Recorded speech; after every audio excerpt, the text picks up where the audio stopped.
Nós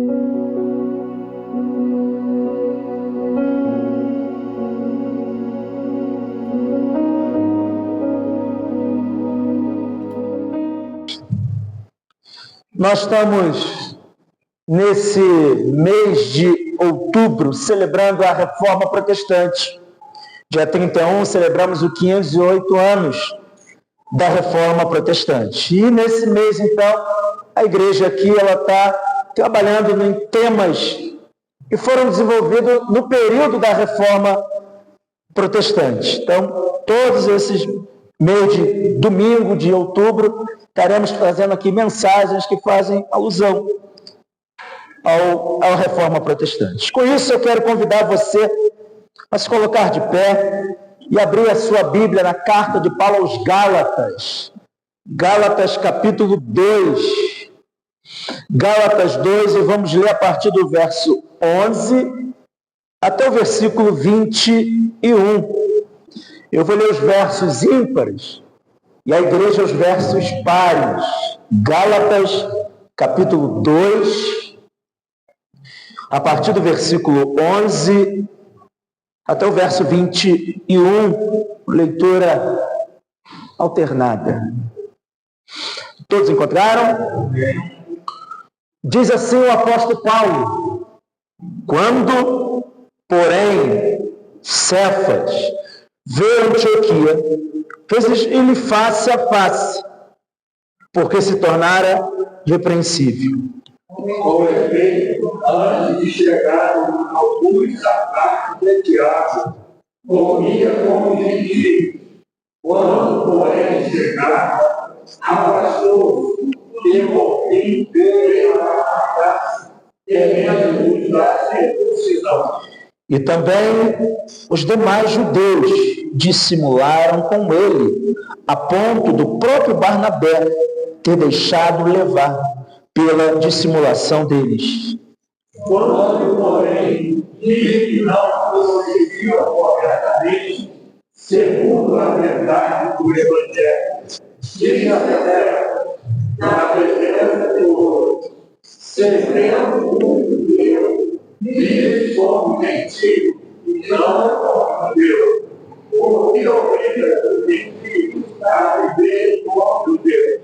Nós, judeus, por natureza, e não pecadores dentre os gentios.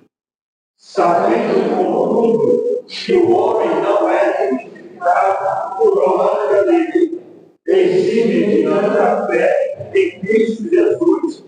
Também temos crido em Cristo Jesus, para que fôssemos justificados pela fé em Cristo, e não por obras da lei. Pois por obras da lei ninguém será justificado. Mas, se procuramos ser justificados em Cristo, fomos nós mesmos também achados pecadores. Dar-se-á o caso de ser Cristo ministro do pecado? Certo que não. Porque se nós não identificar aquilo que testemunhamos, a mim mesmo me constituo um transgressor. Porque eu, mediante a própria lei, morri para a lei, a fim de viver para Deus. Estou crucificado com Cristo. Logo, já não sou eu que vivo, mas Cristo vive em mim. E esse viver que agora tenho na carne, vivo pela fé no Filho de Deus, que me amou e a fez e entregou por mim. Não anulo a graça de Deus, pois se a justiça é mediante a lei, segue-se que morreu Cristo em vão.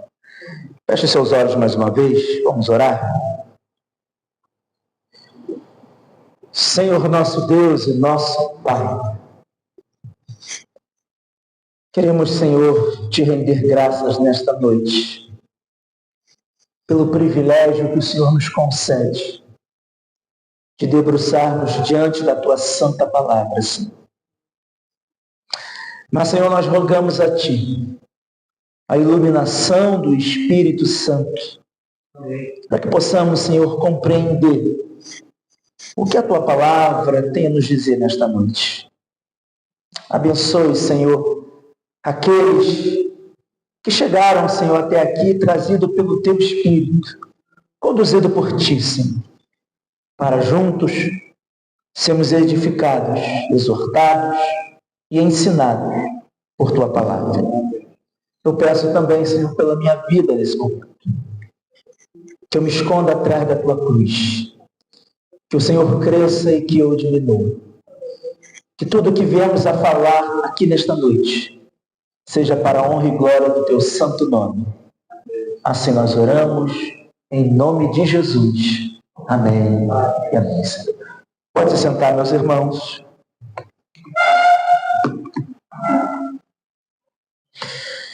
Irmãos, a Epístola aos Gálatas é uma das cartas mais firmes do apóstolo Paulo. Ela foi escrita para defender o coração do Evangelho. A justificação somente pela fé em Cristo, sem as obras da lei. Falsos profetas ou falsos mestres, chamados de judaizantes, haviam se infiltrado nas igrejas da Galácia, ensinando que a fé em Cristo não bastava. Era preciso guardar também as leis cerimoniais de Moisés, como a circuncisão. Diante desse perigo, o apóstolo Paulo escreve com santa indignação e zelo pastoral desta forma: se alguém vos pregar evangelho que vá além daquele que recebeste, seja anátema. No capítulo 2 de Gálatas, o apóstolo Paulo defende não apenas a doutrina, mas também a coerência prática do Evangelho. Paulo relata, meus irmãos, um episódio marcante aqui, a repreensão sobre o apóstolo Pedro, quando o comportamento de Pedro ameaçou a comprometer a verdade do Evangelho da Graça. Em Gálatas capítulo 2, o apóstolo Paulo demonstra que o Evangelho que ele prega não vem dos homens, mas de Deus. É o que Paulo diz nos versos de 1 a 10 do capítulo 2.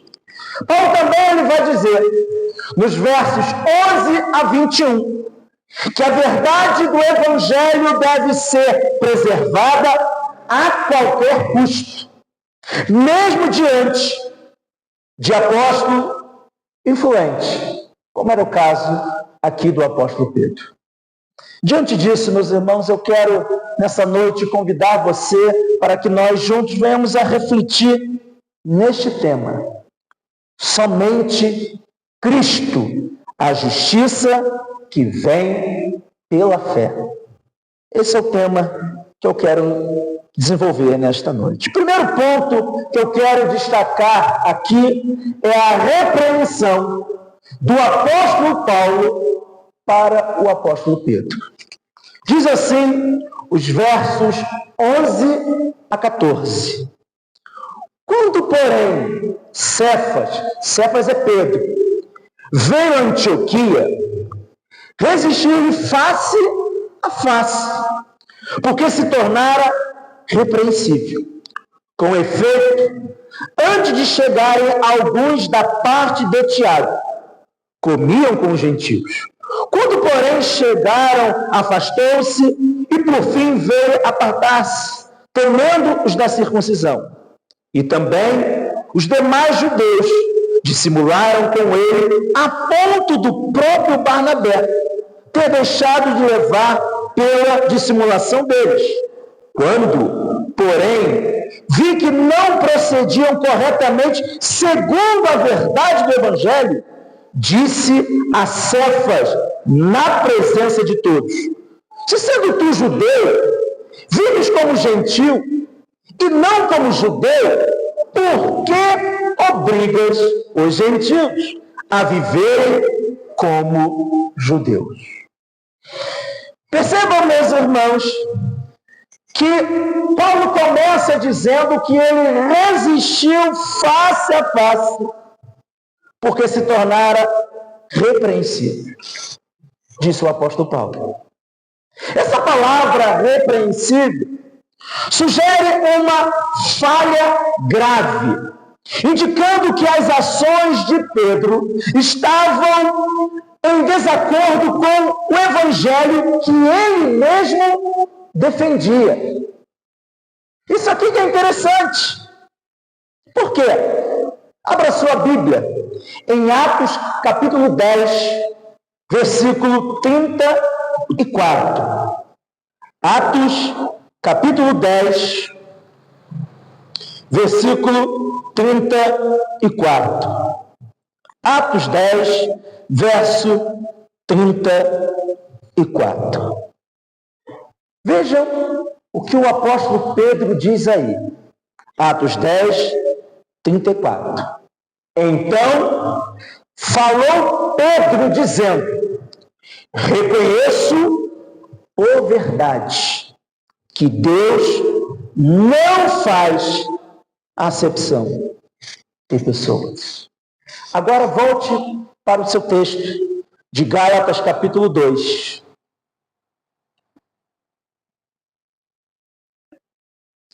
Percebam, meus irmãos, que em Gálatas capítulo 2, verso 12, Pedro está fazendo acepção de pessoas. Ou seja, ele está fazendo algo que combateu em Atos 10, versículo 34. Paulo vê essa hipocrisia do apóstolo Pedro, vê que o seu comportamento negava na prática a verdade que ele pregava. Paulo então confronta essa atitude de Pedro, porque a sua atitude contradizia o evangelho da graça que une judeus e gentios num só corpo, que é Cristo Jesus. Meus irmãos, aqui aprendemos a importância de defender a pureza do evangelho. Mesmo que isso custe confrontar irmãos amados, como é o caso aqui. Paulo vê um comportamento estranho do apóstolo Pedro e ele vai então, chama a atenção, exorta Pedro. O que Paulo está fazendo, irmãos? Ele está defendendo a pureza do evangelho. Mesmo que isso custe confrontar um irmão amado que é Pedro. Ou seja, a atitude do apóstolo Paulo, meus irmãos, nos ensina que a igreja deve sempre estar vigilante para que a doutrina da graça não seja comprometida com práticas humanas.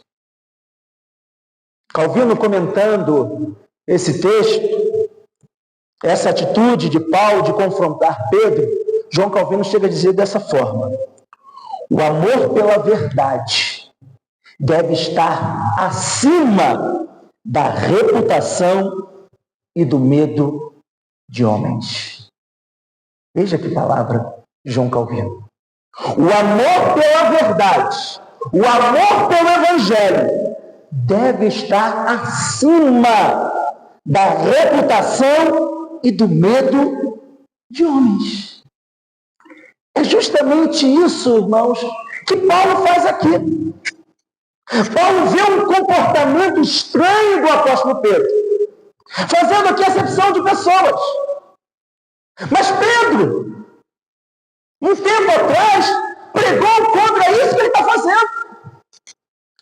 Paulo vê a hipocrisia de Pedro e na mesma hora chama a atenção de Pedro. Por quê, irmãos? Porque a pureza do Evangelho precisa estar acima de qualquer coisa.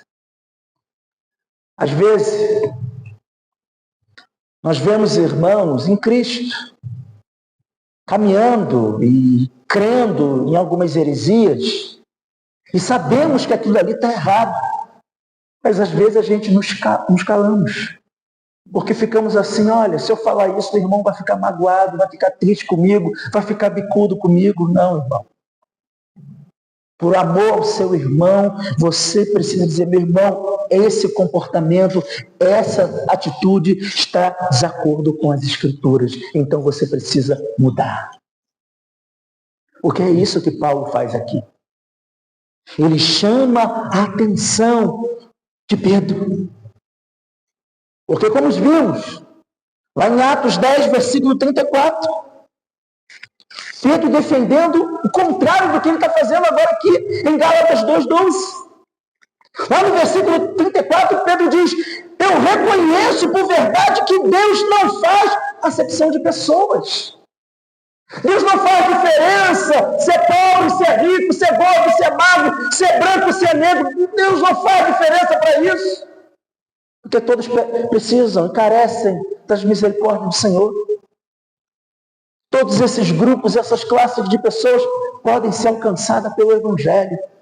O Evangelho não é só para ricos. O Evangelho não é só para pobre. O Evangelho não é só para branco. O Evangelho não é só para negro. Não, todos são pecadores e precisam reconhecer os seus pecados, confessar Cristo como Senhor Salvador para ser salvo. O Senhor não faz acepção de pessoas.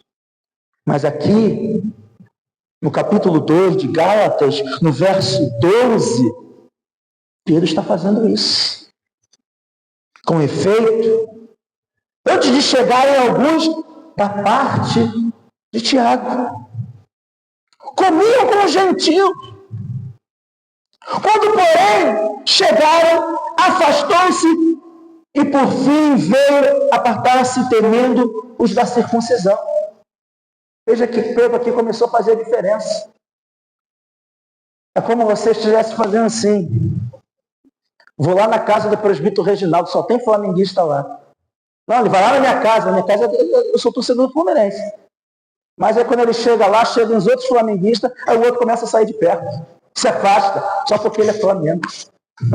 Brincadeiras à parte, meus irmãos. Mas é justamente isso que o apóstolo Pedro está fazendo aqui. Ele está almoçando, ele está comendo com os gentios. Chegam então os judeus. O que ele faz? Ele deixa de lado os gentios, ele menospreza os gentios. E passa então a se aproximar dos judeus. Paulo vê esse comportamento que não está de acordo com as Escrituras, com o Evangelho. Porque o Evangelho não separa, o Evangelho reúne todos em Cristo Jesus. O que Paulo vai fazer? Vai chamar a atenção dele. Não é dessa forma, Pedro, que se procede com o Evangelho da verdade, com o Evangelho de Jesus Cristo. Então, meus irmãos, o primeiro ponto que eu quero destacar aqui é a repreensão de Paulo a Pedro nos versos 11 a 14. Mas o segundo ponto que eu quero destacar aqui é a verdade central do Evangelho, a justificação pela fé. Versos 15 e 16, veja o que Paulo diz aí. Nós, judeus por natureza, e não pecadores dentre os gentios, sabendo, contudo, que o homem não é justificado por obras da lei, e sim mediante a fé em Cristo Jesus. Também temos crido em Cristo Jesus, para que fossemos justificados pela fé em Cristo e não por obras da lei, pois por obras da lei ninguém será justificado, diz aí o apóstolo Paulo.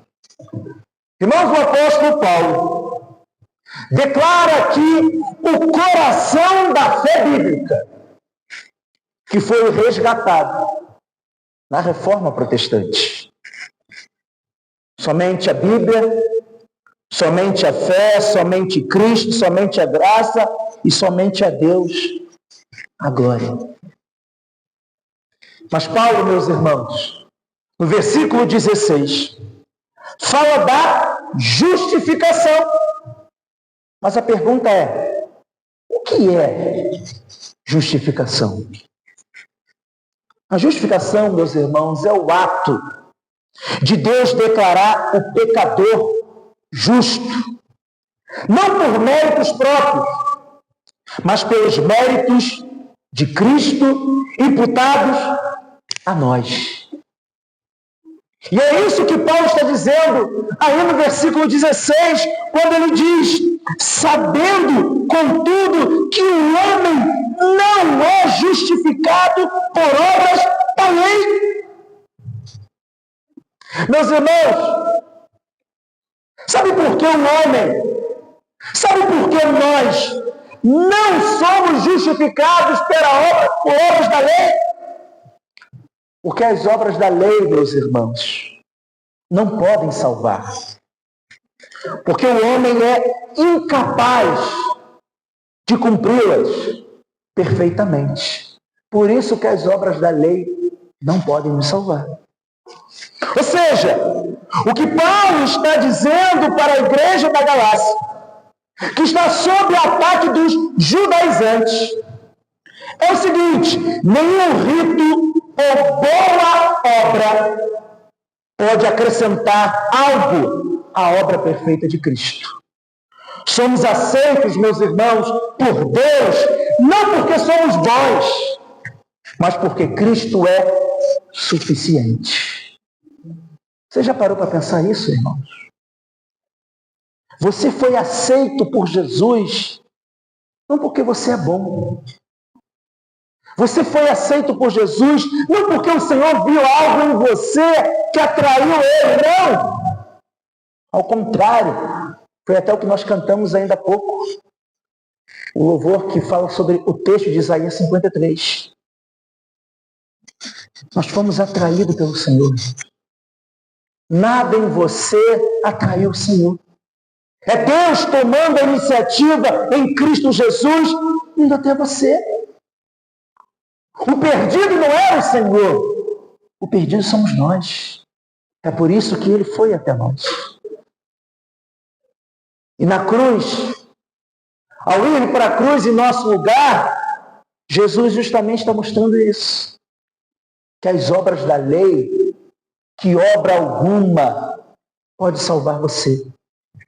Que obra alguma pode perdoar os seus pecados. Somente o que Cristo fez é suficiente para mim e para você. E aí, meus irmãos, aqui é um ponto interessante. Por quê? Porque esse ponto sobre a justificação pela fé e os méritos de Cristo é que nos salva, e não as nossas boas obras, e não os nossos méritos. Esse é o ponto da diferença do cristianismo bíblico para qualquer outra religião. Qualquer outra religião que não seja o cristianismo bíblico defende a salvação pelas obras, por méritos humanos. O cristianismo é a única religião que diz que você, para ser salvo, você precisa de Jesus Cristo. Não é o que você faz que você pode obter a salvação, mas é o que Cristo fez por você na cruz. É isso que faz a diferença. E é justamente essa doutrina ensinada pelo apóstolo Paulo que foi resgatada na Reforma Protestante. Porque ela tinha sido esquecida. O período do século XVI, a igreja ela estava mergulhada em heresias. Se desviou demais das Escrituras. A ponto de líderes religiosos estarem ali vendendo salvação. vendendo salvação através de uma prática chamada de indulgências, coisa que era feita ali no século XVI. Lutero chegava a dizer, fazendo uma sátira dos líderes religiosos, ele chegava a dizer que cada moeda que caía no gasofilaço, uma alma saía do purgatório. Porque naquele período, estavam dizendo justamente isso. Olha, se você quer salvar o seu ente querido que está lá no purgatório, você precisa pagar. Você precisa contribuir. E aí, quando você contribui, automaticamente o Papa tem todo o poder de tirar essa alma que está lá purgando no purgatório. E aí Lutero vê essa aberração, vê essas heresias, isso começa a incomodar a sua vida, incomodar o seu coração, e ele vai para as Escrituras. E ao ir para as Escrituras, ele se depara com isso que o apóstolo Paulo está ensinando, a justificação pela fé somente em Cristo. Não há outro caminho, não existe outra forma para o homem ser salvo, se não for através de Cristo Jesus. Somente pelo sacrifício de Jesus Cristo, meu irmão, minha irmã, que os seus pecados são cancelados. Mas não tem outra forma. Não é o que você faz que torna você limpo diante do Senhor, mas é o que Cristo fez na cruz que torna você limpo diante de Deus. E quando você crê nisso, quando você crê nessa verdade ensinada, essa verdade bíblica, o Senhor ele fala de maneira profunda ao seu coração, quando falou para aquela mulher pecadora: os seus pecados estão perdoados. Ou seja, eu vou justificar você. O que eu vou fazer na cruz é suficiente para cancelar os seus pecados, para cancelar as suas dívidas. Paulo está aqui ensinando isso. E por que Paulo está falando dessa forma? Porque, como eu falei, a igreja aos Gálatas está debaixo de muitos ataques. Ataque de quem? De pessoas do judaísmo.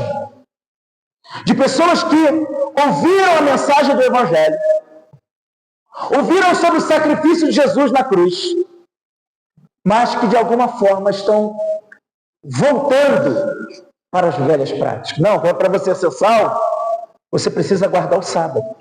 Para você ser salvo, você precisa guardar as leis cerimoniais de Moisés, que Moisés ensinou no Antigo Testamento. Então, para você ser salvo, você tem que praticar a circuncisão. Não, para você ser salvo, você precisa se abster de alguns alimentos. Porque era isso que o judaísmo ensinava. Mas em Cristo, meus irmãos, tudo se faz novo. Todas essas coisas que o Antigo Testamento ensinava, tinha um propósito, irmãos: apontar para Cristo. Paulo diz que essas coisas são sombras da realidade que viria, e a realidade veio. Essa realidade se chama Jesus Cristo. Então, para o homem ser salvo, ele precisa passar por Cristo, pela cruz de Cristo, e mais nada. E é justamente isso que Paulo está falando aqui, nesses versos que nós estamos examinando, os versos 15 e 16. Mas o texto não para por aí. Percebam que primeiro eu falei sobre a repreensão de Paulo a Pedro, nos versos 11 a 14. Depois eu falei que vimos aqui que a verdade central do Evangelho é a justificação pela fé. Versos 15 e 16. Agora o terceiro ponto que eu quero destacar aqui é a união com Cristo e a vida pela fé, que está aí nos versos 17 até o versículo 20. Paulo diz assim: mas, se procurando ser justificados em Cristo, fomos nós também achados pecadores? dar-se-á o caso de ser Cristo ministro do pecado? Certo que não, porque se torna a edificar aquilo que destruí, a mim mesmo me constituo transgressor. Porque eu, mediante a própria lei, morri para a lei, a fim de viver para Deus. Estou crucificado com Cristo. Logo, já não sou eu quem vive, mas Cristo vive em mim. E esse viver que agora tenho na carne, vivo pela fé no Filho de Deus, que me amou e a si mesmo se entregou por mim. Percebam, meus irmãos, que Paulo começa dizendo: já não sou eu quem vive, mas Cristo vive em mim. O apóstolo Paulo nos mostra que a justificação leva você e a mim à transformação. Irmãos, fé em Cristo não é apenas confiar para ser salvo. Fé em Cristo, meus irmãos, também é viver unido com Ele. É por isso que Paulo diz: logo, já não sou eu quem vive, mas Cristo vive em mim. Ou seja, Paulo está unido a Cristo Jesus. Meus irmãos, quando você foi regenerado, justificado, foi salvo. O velho homem morre e uma nova vida começa. Esse é o efeito da justificação. Esse é o efeito da regeneração que acontece na nossa vida. É por isso que o apóstolo Paulo diz assim, abra sua Bíblia, Efésios capítulo 4.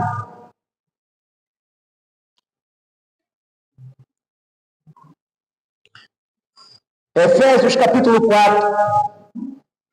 Versículo 24. Veja o que o apóstolo Paulo diz aí. Paulo diz assim: e vos revistais do novo homem. Eu pergunto a você, meu irmão, minha irmã, quando isso acontece? Quando você é regenerado, é justificado. E aí, quais são os efeitos do homem regenerado, do homem justificado? Quais são os efeitos daqueles que foram salvos, transformados pelo poder do Evangelho? Veja o que o apóstolo Paulo diz, assim, a partir do versículo 25 agora. Por isso, deixando a mentira, fale cada um a verdade com o seu próximo, porque somos membros um dos outros. Irai-vos e não pequeis. Não se ponha o sol sobre a vossa ira, nem deis lugar ao diabo. Aquele que furtava, não furte mais. Antes, trabalhe fazendo com as próprias mãos o que é bom, para que tenha com que acudir ao necessitado. Não saia da vossa boca nenhuma palavra torpe, e sim unicamente a que for boa para edificação, conforme a necessidade, e assim transmita graças aos que ouvem. E não entristeçais o Espírito de Deus, no qual foste selado para o dia da redenção. Longe de vós toda amargura e cólera, e ira, e gritaria, e blasfêmia, e bem assim toda malícia. Perceberam, meus irmãos? Esse é o efeito da justificação. Esse é o efeito daquele que foi regenerado por Cristo. Esse é o efeito daquele que foi transformado pelo poder do Evangelho. Então, quando você é justificado, o velho homem morre e uma nova vida começa. Uma vida moldada pela cruz.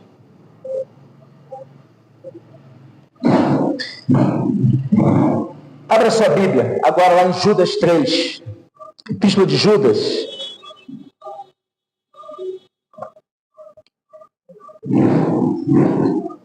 Judas, versículo 3 e 4. Veja que diz aí.